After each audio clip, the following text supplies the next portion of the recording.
지난주 드디어 데스레이스가 끝나고 5년 만에 바깥 세상에 나온 태중이 드디어 복수를 시작하며 본 게임으로 들어갔습니다. 너 어떻게든 죽인다고 했지.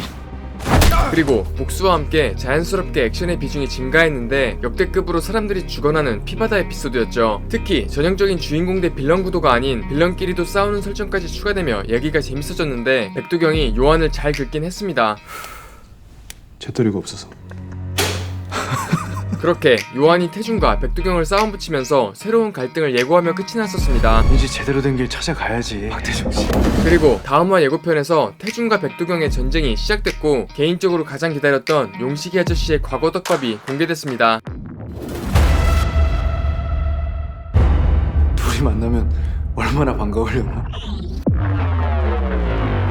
우선 백두경의 인스타를 둘러보는 태중의 모습으로 시작합니다. 인스타 게시물을 보면 돈 자랑은 기본이고 손발이 오그라드는 감성적 해시태그로 현실 고증이 미쳤는데 이전에 공개됐었던 스틸컷도 인스타 포스팅용 셀카였던 것이죠. 아무튼 백두경은 태중의 인생을 가로채고 뻔뻔하게 살고 있었습니다. 그리고 태중은 인스타 게시물 하나 떠올릴 생각에 신난 백두경을 찾아냅니다. 그런데 이때 옆에 보면 익숙한 얼굴이 보이는데 카지노의 존으로 유명한 디즈니 플러스 공무원 김민이죠. 장발에 수트 비주얼이 심상치 않은데 일단 백두경과 같은 편인 걸로 보이고 태중은 이들을 추격하게 되죠. 그리고 이때 요한의 대사를 들으면 둘이 만나면 얼마나 반가우려나. 둘의 만남을 라이브로 지켜보고 있을 수도 있고 심지어 둘이 만나게 해주려고 태중에게 힌트를 줬을 가능성도 있을 것 같습니다. 제가 진범을 잡으면 어떻게 됩니까? 흩어져서 찾아옵시다! 이어서 나온 태중은 감옥에서 자격증을 딴 실력으로 무기를 제조하는데 못을 장전하는 가스총처럼 보이죠. 보면 감옥에서 삶의 원동력을 얻기 위해 미친듯이 땄던 자격증들이 복수를 위한 밑거름이 돼 요한을 추격할 수 있게 된 상황입니다. 그리고 이때 태중이 누군가에게 진범을 잡으면 어떻게 되냐고 묻는데요. 그냥 교차 편집일 수도 있지만 정황상 교도관 양철환에게 자신의 무죄를 입증하고 싶다고 연락했을 가능성이 큽니다. 실제로도 수감 중에 무죄가 입증되면 재심으로 즉시 석방되기 때문에 백두경을 잡아서 넘기고 나면 자기가 자유로워질 수 있는 건지 먼저 물어보는 태중으로 보이죠. 마침 양철환은 감옥에서 태중을 아꼈던 인물입니다. 괜찮아요? 너무시부터 갑시다.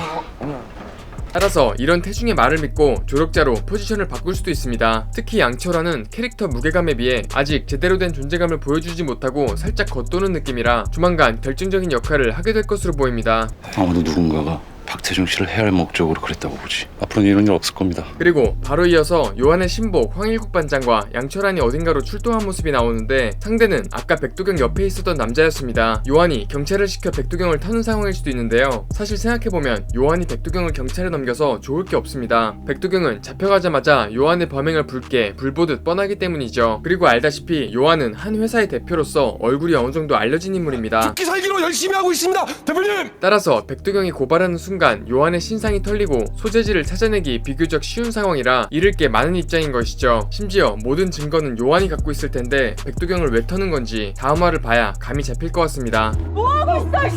아 빨리 와! 조력자가 있어. 야! 거기서! 대체 왜 저렇게까지 도와주는 걸까? 조금만 기다려. 내가 건너 찾아갈 테니까. 그리고 갑자기 다친 태중을 부축해서 나오는 용식이 아저씨와 은비가 나옵니다. 여기가 어딘지는 예고편 뒷장면을 보면서 얘기해보기로 하고 일단 미친 게 은비는 태중이 누명을 썼다는 사실을 알게 되고 난 후 적극적으로 태중을 도와줄 것으로 예상됩니다. 우리 이제 그 나쁜 새끼 잡으러 가자. 실제로 뒤에 나온 장면에서 은비가 경찰에게 쫓기는 모습이 나왔는데요. 이 셋은 인연이 아주 깊습니다. 아이 뭐라고! 뭐 또 소금 보고 싶어서 그래? 또 오기만 해봐! 던지라고! 이때는 아무 증거가 없어서 건들지도 못했었는데 은비가 도주까지 하는 걸 보면 태중을 도와주는 정황이 발각됐을 가능성도 있죠. 그리고 역시 이 모든 걸 요한이 보고 있었습니다. 특히 이 CCTV 장면을 확대해서 보면 누군가 뒤에서 돌로 사람을 내리치는 모습인데요. 장소가 아까 태중이 부축받고 나오던 그 선착장입니다. 따라서 은비가 누군가를 내려치는 것일 수도 있고 누군가에게 당하는 은비일 가능성이 있는데 어쨌든 이 장면에서 무슨 일이 벌어질 것으로 예상되죠. 한편 이때 요한을 보면 어딘가 익숙한데 바로 조각하는 모습이죠. 잡았다, 범인. 단순히 태중이 복수하는 과정을 라이브로 직관하는 게 아니라 그새를 못 참고 또 다른 조각에 들어간 것일 수도 있어 보입니다. 실제로 요한 입장에서 보면 태중과 백두경 모두 눈의 가시입니다. 둘 다 자기를 압박하고 있기 때문인데 이때 둘 다 죽이고 섬세하게 조각해서 사건을 마무리하는 빅픽처를 그리고 있을 가능성이 있는 것이죠. 조각합시다. 그리고 오토바이를 구한 태중이 나왔습니다. 글로벌 Y사 대백이량 모델로 기존에 타던 오토바이들이랑은 급이 다르죠. 여기에 들고 있는 건 오토바이 보호 장비인데 바로 다음 장면에서 풀 착용한 상태로 어딘가로 출발합니다. 내가 너 대신에 감옥 가 있는 동안 어떻게 지냈냐? 이때 선상 파티를 연 것 같은 백두경이 팬티바람으로 도망쳐 나오는데요. 이어서 옥상처럼 보이는 또 다른 장소에서 백두경과 대면하게 되고 그거 네가 내 대신 다 했잖아. 사람이 존나 억울하면 저런 눈깔 때나 보다. 내가 지금 죽여도 상관없지? 편한 대로 하세요. 싸제총으로 참교육에 나서는 태중이었습니다. 이어서 여러 명과 주먹을 섞고 아까 그 장발남과도 대면하는데 스피닝킥을 조지는 실력자로 미친 존재감을 보여줄 것으로 보이는데요. 그리고 태중이 제압당한 모습까지 나오는 걸로 봐서 일단 이전에 나왔던 의사 킬러와 탕후루 킬러보단 상위급인 걸로 파악됩니다. 특히 탕후루 킬러는 하이라이트 영상에서 잠깐 모습을 드러냈는데 은비와 싸우는 장면으로 보였습니다. 요한이 가장 신뢰하는 킬러가 탕후루기 때문에 몸 좀 쓰는 은비도 목숨을 위협받는 상황까지 갈 것으로 보이고 태중과 다시 만났을 때 어떤 액션을 보여줄지 기대 포인트로 남아있습니다. 한편 백두경과 요한의 통화 내용처럼 들리는 대사가 공개됐는데 내가 지금 죽여도 상관없지? 편한 대로 하세요. 이게 실제 통화 내용이라면 요한은 이 모든 걸 백두경 몰래 진행하는 것이죠. 이렇게 되면 진짜 백두경 아빠가 넘사벽이라 대놓고 건들지 못하고 뒤에서 처리하는 것일 수도 있는데 개인적으로 가장 궁금한 떡밥 3위인 백두경 아빠 정체가 빨리 밝혀지면 좋겠습니다. 이쪽으로 와서 앉지. 그리고 가장 궁금한 떡밥 1위인 용식이 아저씨의 과거에 대한 실마리가 추가로 공개됐습니다. 흔적도 없이 타버려서 사인을 알 수가 없네요. 누군가 사진을 태워버리는데 용식이 아저씨의 젊은 시절 은비를 안고 있는 모습으로 보이죠. 그런데 사진을 보면 이미 전에 타버렸던 사진입니다. 그걸 용식이 아저씨가 잘 보관해둔 것 같은데 다음 장면에서 불에 타는 집을 배경으로 흔적도 없이 타버려서 사인을 알 수 없다는 여자의 목소리가 들립니다. 순서로만 보면 이 사진이 탔었던 과거의 장면일 수도 있는데요. 이때 용식이 아저씨의 과거에 대한 언급들이 스쳐 지나갔습니다. 교도소에서 기도하면 그게 씨발 용서가 되나? 개미 한 마리도 못 죽일 것 같은 심성의 용식이 아저씨가 자그마치 20년을 복역한 이유가 아직 공개되지 않았는데 이 화재 사건과 관련이 있을 수도 있습니다. 그게 아니라면 이때 이 남자가 사진을 태우고 용식이 아저씨의 집까지 태워버린 현재의 시간대일 수도 있는데요. 이때 누군가 흔적도 없이 타 죽었다는 걸 들었을 때 요한의 새로운 조각 방식이 떠올랐습니다. 실제로 요한은 태중 덕분에 조각 방식을 리뉴얼했었는데 예외가 생길 시간을 앞으로 안 주려고? 피해자가 화재로 죽은 게 아바타를 바로 죽이는 요한의 새로운 방식과 일치하는 것이죠. 심지어 여자 목소리를 잘 들어보면 흔적도 없이 타버려서 사인을 알 수가 없네요. 약간 요한의 유머 같기도 합니다. 이제 시리즈도 후반부에 들어가면서 유머의 정체도 밝혀질 텐데 요한과 유머의 과거 비하인드가 가장 궁금한 떡밥 2위에 랭크되어 있습니다.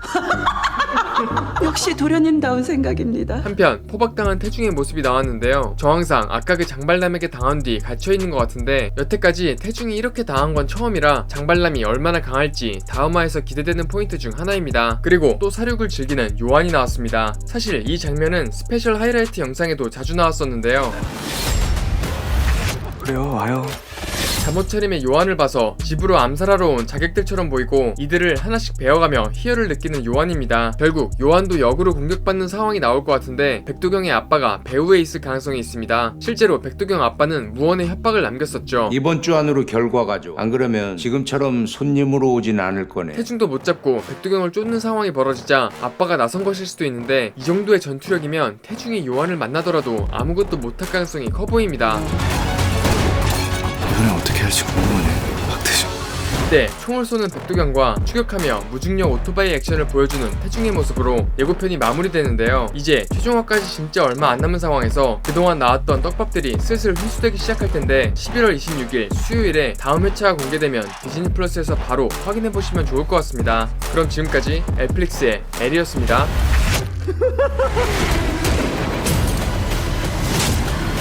그래요, 와요.